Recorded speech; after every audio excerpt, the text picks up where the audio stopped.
everybody. So most of the time I use my playthrough videos as demos for all of the basses I build because I just, for one, it's more fun to do it that way. And I feel like it's good to hear the bass in the element that it's gonna be in, in the mix with a band rather than just by itself. But I thought maybe for this one it would be kind of cool to just demonstrate all of the different tonal options that these basses have, because in my playthrough videos most of the time it's just one sound, maybe two with an effect on it, but I'm not doing a, effectively like a full demo.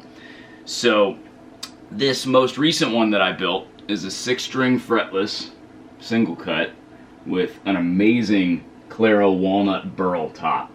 Like, look at the grain on that one. It's really unbelievable, and I haven't seen many Claro Walnut or even Burl tops that have this kind of grain to it. But full top, this.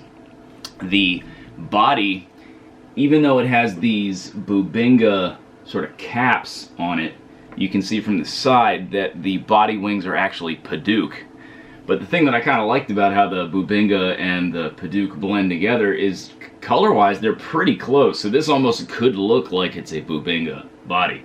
But, it's got the Bubinga cap with Padauk, and then there is a Wenge tone strip kind of right in the middle of that, or an accent stripe, whatever you want to call it. It's got a 7-piece neck of Wenge, Purpleheart, and Maple neck through, obviously. Matching Claro Walnut Burl headstock. And then a Macassar Ebony fingerboard, which I use pretty consistently on a lot of my basses because it's harder than normal ebony. Not by a lot, but harder, and the grain pattern is usually a little bit more intricate, whereas, ebony is most of the time just straight black, or sometimes it's got a couple streaks in it. But Macassar ebony I just like because it looks really, a lot more visually stunning than a lot of ebony does. So the hardware on it, almost forgot that, is a Hipshot A-style bridge, kind of standard for them, and then the ultralight Y key tuners. I've used these on pretty much all of my basses and I love them. They're super lightweight. The ratio is really smooth, so turning them just, you don't feel like you have to turn it really far or crank down really hard on it. So, Hipshot products, great, always use them. Have an Aguilar OBP3 preamp in this bass that, like the 3 states, it's 3-band EQ, so bass, mid, treble. And then the one thing that I do slightly differently with the electronics on these basses is you'll see there are these 2 knobs right here. And the way that this works is I typically wire my basses to have their normal mode be in series. So instead of these pickups being isolated and just going out to a volume pot or a blend knob, the way that I wired it up, it basically goes from one pickup into another pickup and then into the volume pots, which sort of combines the sound together and makes it overall a little bit more fat. And the reason I decided to do that is back in the day I used to only use my bridge pickup, because I, grew up listening to Jaco Pastorius and really tried to emulate him for a long time, so I was going for that really kind of mid-rangey bridge pickup sort of sound. And it's great for a lot of different settings, but for a lot of metal recordings there were parts where it seemed like there was some low end missing, because with that mid-rangey kind of sound, it's very, precise and tight and right in the center rather than this like big fat kind of like beach ball sort of sound. And that was causing some of these mixes to feel like they didn't have that much bottom end. So that kind of put me in a tough position because I didn't really want to change my sound at all. I didn't want to go away from that really like mid-rangey pronounced bridge pickup sound. So instead of using a neck pickup or a different, configuration or just going for a different sound, I decided to kind of emulate the Warwick thumb basses and the Dingwall basses that have have pickups basically right next to each other. And I don't remember where I originally saw the idea for running pickups in series or parallel, but I was thinking like, oh, well, maybe if I put two pickups in that bridge position and run them in series, it'll actually act like a big fat bridge pickup rather than sound like, you know, something kind of completely different. And I feel like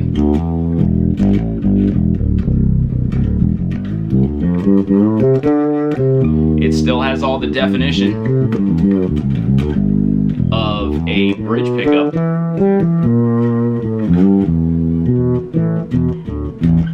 but it's a little fatter, you know, and especially in the low end, it's really clear, but still has a lot of bottom end on it. And so, you know, I first did this pickup configuration with fretted basses, but it works great, as you can hear, with fretless basses too. So that has kind of become the main sound of my basses. Like all of my basses, unless someone otherwise, you know, once states otherwise, I will have the sort of normal mode of operation be series. However, what you can do is, you see these two switches right here, this second switch will go from series into parallel, so then both of these pickups can act independently. So that's the reason I have these two pots on here rather than just the one. If I was going to stay in series the whole time, then I'd probably just do one, because then, you know, it wouldn't matter. But because, you know, sometimes I like to switch back, or I also just like to have the capability to do that on these basses, I put the switch in there. So when it's running in series, only this front knob does something. So you see, it's on full right now. This is the knob, or the pot, for the back pickup. See, it's not doing anything. But when I flip the switch, I just turn the front knob down. So you see how that one now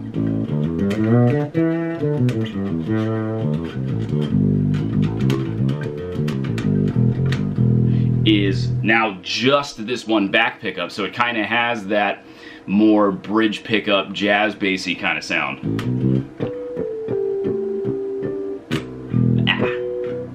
That harmonic's really hard to get. But you see, it kind of gets a little bit more of that typical mid-rangey jazz bass kind of sound when it's just the back pickup. You can also isolate just the front one.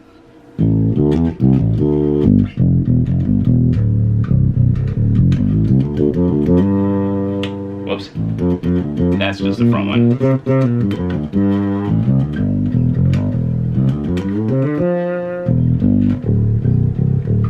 So even though they're right next to each other, and the change is subtle, the front pickup has a little bit of a different timbre. It's kind of like a fatter bridge pickup. So being able to switch between whichever one you want, or also you can obviously blend them together. So when I had first started playing in Obscura, I was actually running my other bass in parallel, and I had the front pickup backed off a little bit just to kind of add a little bit more mid-rangey punchiness to it, and I liked how it sounded. So it was kind of nice to be able to have that capability to tweak things on the fly like that.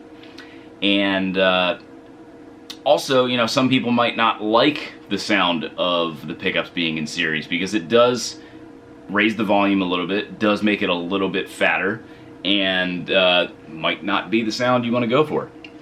So I always think having the ability to tweak as much stuff as you can is good to have. So on top of the series parallel switch, I also have an active passive switch here, which that just bypasses this preamp. And that sort of just acts as a sort of oh shit switch. Like if you're on a gig and your preamp starts dying, you could still use the bass. Because if you have a bass that has a preamp, an active preamp in it, if the batteries go, you're done. So that, most of the time I'm keeping the preamp on my basses, and even though I have it on, most of the time I'm running it flat. Because I kind of just like the extra little oomph that the Aguilar preamps add to these. Oh, I almost forgot. Nordstrom Fat Stack pickups.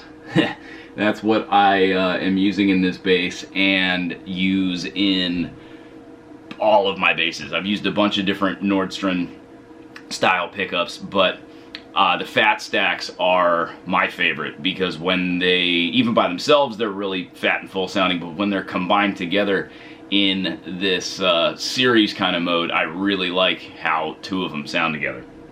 So, going back to the preamp, most of the time I keep it flat. You know, sometimes I might boost the mid-range just a hair if I'm playing in a room that sounds really kind of muddy or cavernous, you know, just add a little bit of extra clarity to try to be able to either cut through the mix or like really be able to hear the melodic notes that I'm playing. But the Aguilar preamp, I think it has 15 dB of boost and cut, so you can get pretty extreme versions of these different tonal sweeps. So I'll just go through each of them. So that's the bass all the way up. So you see how that gets real tubby and thunderous. And that's all the way down.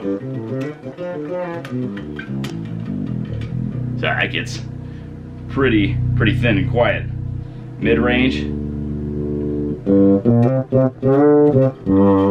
you see how that kind of adds the kind of nasally, kind of really direct sort of quality to it. So that's what I was saying, if I'm playing in a room that is muddy, I'll do that to kind of help cut through a little bit. And that's the mid all the way down. So it kind of just sounds sort of like far away, you know, a little bit. Didn't change the sound a ton, but it just kind of took some of the presence out of it. And then the treble. So I like with these preamps that the treble, even when it's all the way up, it's not shrill or piercing or anything.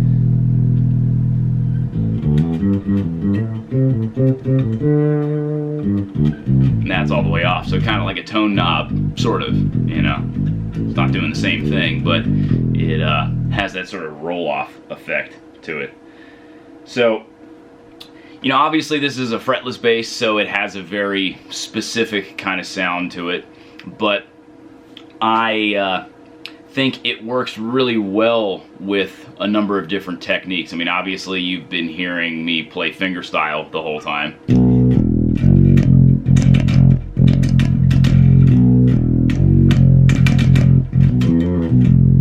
So, you know, obviously there's been a lot of fretless bass in metal, so it definitely works for that. You know, even playing with a pick.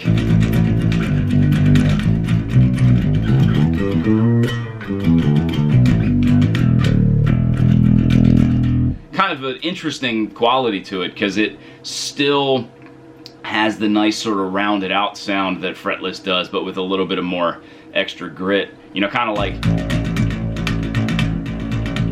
what double thumping does, and that really helped me out when I was playing with Obscura, because I was mostly using that technique for, you know, for the more difficult or techie stuff, or I also used it for some of the low range riffs to get some articulation clarity out of it, like.